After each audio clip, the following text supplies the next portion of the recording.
سلام تعنا بالليكم لكم كبرات فتوات تخاتلت زيناتنا نيساعد بوصحنا حدشت معبالتات وانا وزيناتات نكنكافلوك منا تقراي رايزن سبسكرايب لايك شير نراقبركم زيناتنا كساب موداتات تخاتلوا فلماك عند قندينة بتاعت زينا واناوي دهاي بوصو قدوس باتريارك ارثوذكساوي توحد بيت كريستيان بوصو قدوس ابن ماتياس وقعو كينلوم قدوسنتهم لمعالتي نملا امنتم ملأختي احليفملو قدوساوي ملأختم كنكافلوك منا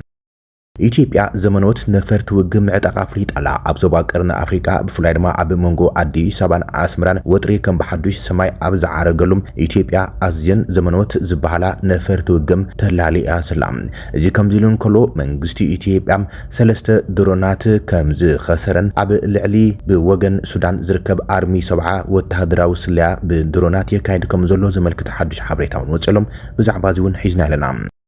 ምክትል ሚኒስትር ጉዳያት ወፃ አሜሪካ ናብ ኢትዮጵያ ዑደት ብዛዕባ ክገብር ሙኻንውን ሰበር ዜና ተሰሚዑሎም ጀርመን ንስምምዕነት ፕሪቶሪያ ሙሉእ ብሙሉእ ንኽትግበር ንኢትዮጵያ እትገብሮ ደገፍ አጠናኺረ ክቕጽሩ ለክትብል አፍሪጣላም ፕሬዚደንት ሶማሊላንድ ምስ ፕሬዚደንት እስራኤልን ወዲ ፕሬዚደንት ትራምፕን አብ ሶማሊላንድ ተራኺቡ ተዘራሪቦሎም ክሳብ መወዳእታ ዜናታትና ተኸታተሉ ብዝርዝር ክንቅርቦም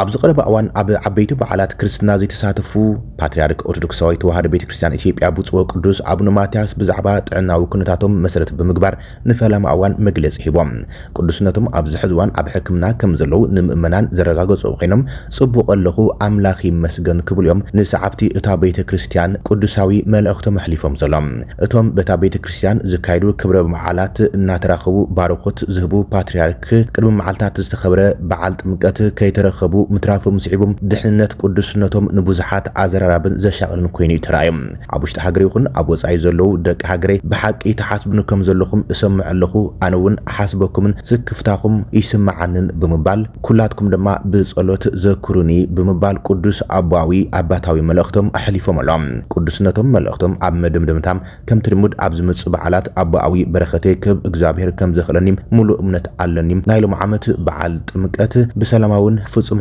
حدنتاون منفس سلازت خبر دما نمؤمنان امسكينم اللهم ኢትዮጵያ ዘመኖት ነፈርት ውግም ዕጣቃ አፍሪጥ አላም በበልደስ ዓመት መስረቱ ዝኽብር ዘሎ ኃይል አይር ኢትዮጵያ ኣብዝዋን ኣብ አፍሪቃ ዘመን በጽሕዎ ዘሎ ቴክኖሎጂ ዝተዓጠቀም ዘመኖት ነፈርት ውግ ጄታትን ሰብ አልቦ ነፈርትን ከምስተዓጠቀ ሓቢሮሎም እቲ ኃይል አይር ኣብ ውሽጢ ሃገርን ሰብ አልቦ ነፈርቲ በዘመናዊ መንገዲ የፍር ከም ዘለውን ይገልጾም ኣብ ዞባ ቀርና አፍሪቃ ወጥሪ እና ኃይል ኣብ ዝኸደሉ ዘለዋን ብፍላይ ኢትዮጵያን ኤርትራን ናብ ቁሉዕ ኩናት ከይኣትዋ ተፈሪሑ ኣብ ዘለሉ ኩነታት ምድላዋት ዕጥቂ ሰማይን ምድርን ተጠናኺሩ ቀጽል ምህላ አመልክተላም ኢትዮጵያ ኣብዛ ሓልፈ ክልተ ዓመታት ስራሓት ሩስያ ዝኾና ጀት ሶኪ ከም ዝወነነት ዝግለጽ ዘሎ ኮይኖም ሕዚ ድማ ብምትሕባር ቻይናን ፓኪስታንን ዝተሰርሐ ኣዘራራቢ ዘመናዊ ጀት J17 ካብ ኢስላማባድ ንምግዛም ኣዲስ ኣበባ ተንቀሳቐስ ከም ዘላም ሮይተርስ ኣብ ዝሓለፈ ሰሙን ጸብጺብዮም እዚ ድማ ኣብ ዞባ ቀርና አፍሪቃ ዘመናዊ ዕጥቅታት ኢትዮጵያን ክመርሕ ዕድል ዝፈጥርን እቲ ሃገር ብጎረባብታ ተፈራሒት ዝገብርን ይብሉ ተዓዘብትዮም ኣብቲ ብዝለዓለ ድምቀትን ምርኢትን ጽባሕ ቀዳም ክካይድ ተባሂሉ ዘሎም በልቴስ ዓመት መስረታ ኃይል አይር ኢትዮጵያ ድማም ዘመኖት ጄታትን ሄሊኮፕተራትን ሰብ አልቦ ነፈርትን ክረአየን ተባሂሉ ተገሚተሎም መንግስት ቀዳማይ ሚኒስትር ኢትዮጵያ አብይ አህመድ ኣብ ምዝማን ኃይል ምክልኻሉ ቀዳም ነዝሃብ ዓውዲ ኃይል አይር ሙኻንን ኩናት ብልዕልና ኃይል አይር ምስዓር ከም ዝከኣል ሙሉ እምነት ከም ዘለው ይዝገለጽ እዚ ከምዝሉን ኮሎ ድማ ካብ በወገን ትግራይ ተሰምዕ ሓዱሽ ሓበሬታ ክንካፍለኩም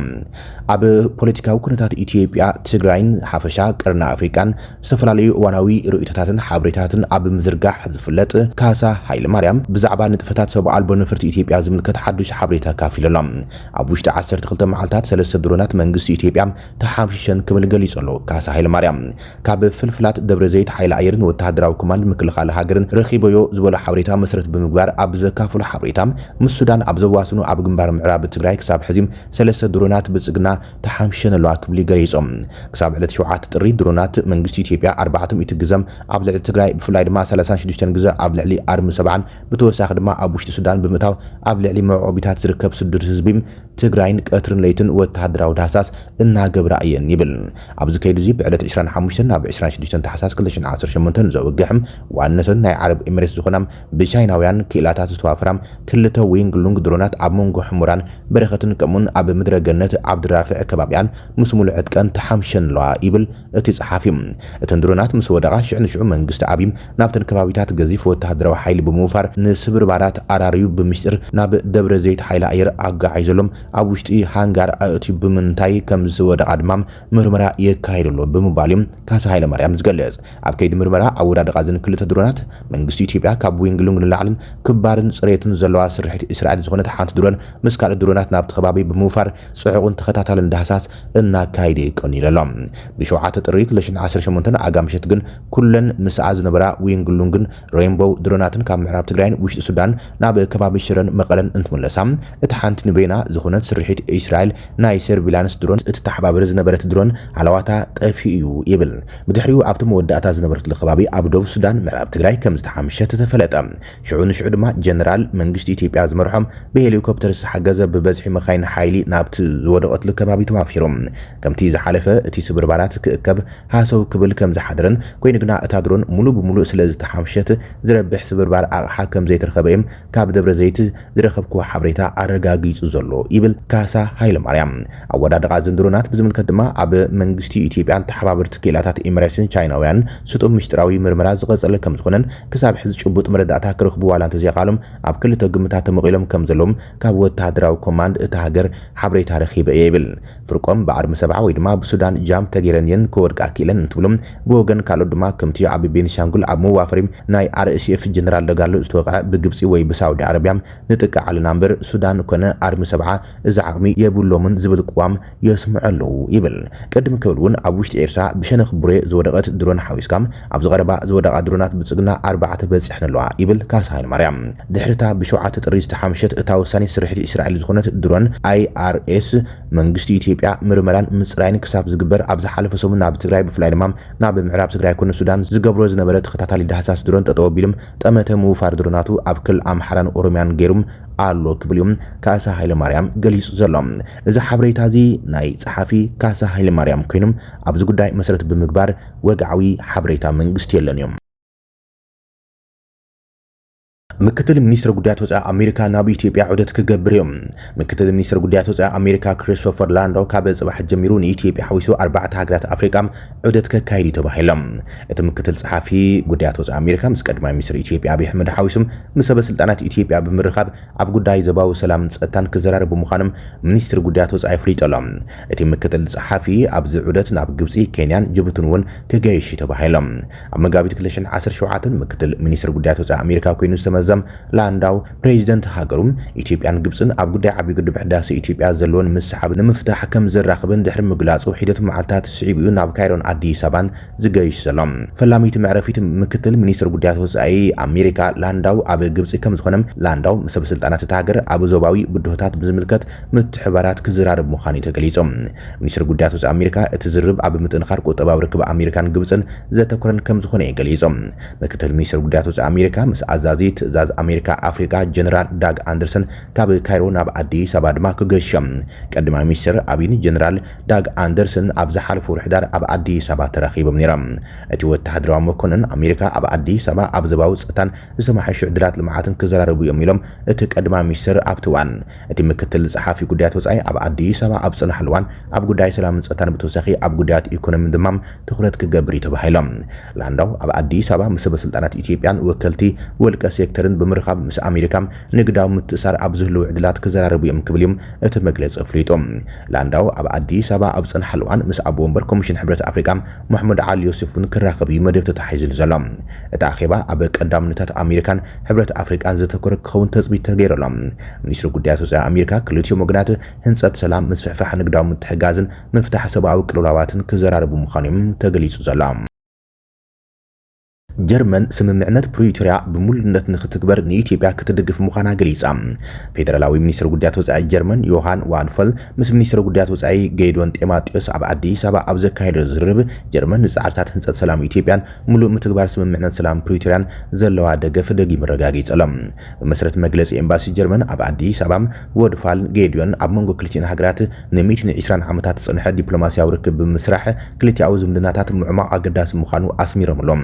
ዋድፎል ጀርመን ኣብ ኢትዮጵያን ሰፊሕ ቀርኒ ኣፍሪቃን ምርግጋዕ ዕርቂ ሰላምን ንምድጋፍ ዘለዋ ተወፋይነት ደጊሙ ኣረጋጊጾም። ወድፋል ኣብ ወርሒ ጉመት 2025 ስልጣን ካብ ዝሕዝ እንድሓር ኣብ ትሕቲ ሰራ ኣፍሪቃ ዘካየደ ፈላማይ ዑደት ኮይኖም ኢትዮጵያ ንጀርመንን ኣውሮፓን ዘለዋ ስትራቴጂካዊ ኣገዳስነት ዘጉለ ምዃኖም እቲ ኤምባሲ ኣፍሊጦሎም። ካብ ናይሮቢ ዝመፀ ሚኒስትር ጉዳያት ወጻኢ ጀርመን ኣብ ኢትዮጵያ ኣብ ዝካየድ ዘሎ ቁጠባዊ ጽግናታት ቁጠባዊ ዕድላትን ምድሳስ ዝዕሩ ኣባላት ቡንደስታግ ጀርመን ላዕለዋይ ልኡኽ ንግድን ሒዙ ተዓጂቡ ናብ አዲስ አበባ ኸይዱ። ብመሰረት እቲ ኣብ አዲስ አበባ ዝርከብ ኤምባሲ ጀርመን ወድፋል ምስ ቀዳማይ ሚኒስትር አብይ አሕመድ እውን ከም ዝራረበን ኣብዚ እዋን እዚ ክልቲኦም ወገናት ብፍላይ ምስ ግደ ኢትዮጵያ ኣብ ምድንፋዕ ሰላምን ምርግጋዕን ቀርኒ ኣፍሪቃ ብዝተኣሳሰር ሽርክነቶም ዝያዳ ከዕምቁ ተሰማሚዖም እዮም። ሚኒስትር ጉዳያት ወጻኢ ጀርመን ኢትዮጵያ ንንግዳዊ ትካላት ጀርመን ዘለዋ ቁጠባዊ ዓቕሚ ብምጉላህ ርጉእን ክትግምቶ ዝከኣል ናሃዋዊ ኢንቨስትመንት ከም ዘድሊ ኣስሚሮም እዮም።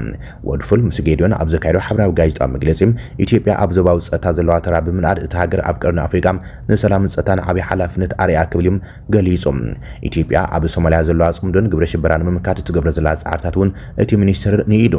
ኣብ ቀይሕ ባሕርን መጻቦ ቤቤለማን ድብን ምርግጋዕን ኣብ ዓለማዊ ንግዲ ብዘለዋ ኣገዳስነት ንጀርመን ስትራቴጂካዊ ረብሓ ምዃኑ ገሊጾም። ዋድፈል ኣብ ዕለቱ ምስ ዋና ፈጻሚ ስራሕ ጉጅለ መንገዳሪ ኢትዮጵያ መስፍን ጣሶ ብምርኻቡን ኣብ ህግራዊ መዕርፎ ነፈርቲ ቦሌ ኣብ ዝርከብ መዕርፎ ነፈርቲ ጽዕነት ናይቲ መንገዳሪ ዑደት ብምግባር ብጀርመን ዝምወል ፕሮጀክታት ትሕተ ቅርጺ ዘለዋ ተሳትፎ ኣጉሊሆም። ብተወሳኺ ብዛዕባ ፕሮጀክት ዓለም ለኸ መዕርፎ ነፈርቲ ቢሾፍትን መጻኢ ዕድላት ኢንቨስትመንትን መብርሂ ተዋሂቦም። ሚኒስትር ጉዳያት ወጻኢ ኢትዮጵያ ምስ ኣባላት ባይቶ ኢትዮጵያ ወከልቲ ኮሚሽን ሰብኣዊ መሰላት ኢትዮጵያን ዘተ ብምክያድ ክልቲኦም ወገናት ኣገዳስነት ምኽባር ሰብኣዊ መሰላት ኣስሚሮምሎም። እቲ ዑደት ብተወሳኺ ኣብ ኤምባሲ ጀርመን ላዕለወ ሰበስልጣናት መንግስቲ መራሕቲ ንግድን ወኪላት ሲቪላዊ ማሕበራትን ዝተሳተፍሉ ኣቀባብላ ዘጠቓለለ እዩ ነይሮም። እቲ ዑደት ብተወሳኺ ኣብ ኤምባሲ ጀርመን ላዕለወ ሰበስልጣናት መንግስቲ መራሕቲ ንግድን ወከልቲ ሲቪላዊ ማሕበራትን ዝተሳተፍሉ ኣቀባብላ ዘጠቓለለ እዩ። ኣብ ብዙሕነታዊ ጉዳያት ዋድፎል ምስ ኣቦ ወንበር ኮሚሽን ሕብረት ኣፍሪቃ መሐመድ ዓሊ ዩሱፍ ተራኺቦም ጀርመን ምስ ሕብረት ኣፍሪቃ ንምትሕባር ዘለዋ ተወፋይነት ኣረጋጊጾም። ክልቲኦም ወገናት ነቲ ኣብ ሕግታት ዝተመርኮሰ ህግራዊ ስርዓት ከይሽርሸር ኣጠንቂቖም ሕብራት ሃገራት ኣብ ምፍታሕ ግጭታት ማእከላይ ተራ ከም ዘሎም ኣስሚሩሉ ክብል ጀርመናዊ ማዕኸን ዜና ዴፓ ጸብጺቡ እዮም። ኣብ እዋን ጂኦፖለቲካዊ ቅልውላው እቲ መልሲ ካብ ህግራዊ ስርዓት ምውፃን ማእከላይ ትካላት ምትካእ ምላይን ክኸውን ኣይክእልን እዮም ክብል እዩ ዋድፎል ድሕሪ ተኣኺባ ገሊጾም። ዮሱፍ ብወገኑ ኣብ ህግራዊ ስርዓት ምዝምባዕ ዘይርግፁነት ከም ዝፈጥርን ንኣጀንዳታት ሰላም ልምዓትን ዘዳኽምን ምዃኑ የጠንቂቖም። ጀርመን ሕብረት ኣፍሪቃን ኣብ ዓለማዊ ብድሆታት ማለት እውን ሰላምን ፀጥታን ለውጢ ክሊማን ስደትን ዝምልከቱ ስትራቴጂካዊ ዝታም ክጅምሩ እውን ተሰማሚዖም። ወድፉል ጀርመን ሕብረት ኣውሮፓ ነቲ ዝቕፅል ዘሎ ቅልውላው ንምፍታሕ ንኣወሃባ ሰብኣዊ ሓገዛት ንምምችቻው ዝዓለመ ን15 ማይዛ 2026 ኣብ በርሊን ብሓባር ዝካየድ ዋዕላ ሱዳን ከም ዝእንግድ ኣፍሊጦም። ሚኒስትር ጉዳያት ወጻኢ ጀርመን ብተወሳኺ ጀርመን ንውክልና ኣፍሪቃ ብዓለማዊ ትካላት ዘለዋ ደገፍ ደጊሙ ዘረጋገጹ ኮይኖም ሕብረት ኣውሮፓ ኣብ ባይቶ ፀጥታ ሕብራት ሃገራት ክልተ ቆምቲ ወንበር ኣፍሪቃ ንክህልዋ ዘቕረቦ ጻውዒት እውን ደጊፍዮም። ፕሬዚደንት ሶማሊላንድ ምስ ፕሬዚደንት እስራኤል ወዲ ፕሬዚደንት ትራምፕን ተራኺቡ ተዘራሪቦም። ፕሬዚደንት ሶማሊላንድ ዓብድራሕማን መሐመድ ወይ ድማ ዒሮ ምስ ሰበስልጣናት ኣሜሪካን እስራኤልን ኣብ ጎንቲ ኣብ ስዊዘርላንድ ዝካየድ ዘሎ ዓለም ለኻዊ መድረኽ ኢኮኖሚ ልዝበ ካይደሎም። እቲ ኣብ ዳቮስ ዝነበረ ፕሬዚደንት ኣብ ምሕያል እህግራዊ ዝምድናት ሃገር ናይ ወጻኢ ኢንቨስትመንትን ኣብ ምስሓብ ዘተኮረ ዘተ የካይዱ። ፕሬዚደንት ዓብድራሕማን ምስ ፕሬዚደንት እስራኤል ኢሳቅ ሄርዞግን ምክትል ዋና ፈጻሚ ስራሕ ትካል ትራምፕ ኤሪክ ትራምፕን ካልኦት ላዕለወ ሰበስልጣናት መራሕቲ ንግድን ዝርብ ኣካይደሎም። በስልጣን ሶማሊላንድ ፕሬዚደንት ዒሮ ዘካየድ ወዘተ ኣብ ቁጠባ ምትሕባር ዕድላት ኢንቨስትመንት እቲ ዞባ ኣብ ቀይሕ ባሕርን ወሽመጥ ዓድን ዘለዎ ቀንዲ ተራን ዘተኮረ ምዃኖም ገሊጾም። ፕሬዚደንት ሶማሊላንድ ወደ በርበራ ንመራኸቢ ምቹእ ምዃኑ ብምጥቃስ ወፍሪ ክግበር እዩ ጻውዒት ተቕሪቦም። ላዕለዋይ ኣማኻሪ ናይቲ ፕሬዚደንት ዶክተር ዓብድራሕማን ዳዊሎም ቦይለ ምስ ኤሪክ ትራምፕ ኣብ ዝገበሮ ዝርብ ኣብ ሶማሊላንድ ዕድላት ኢንቨስትመንት ኣሜሪካ ከም ዝለዓለን ኤሪክ ተገዳስነቱ ከም ዝገለጸሉን ንቢቢሲ ሶማሊ ኣረጋጊጹም።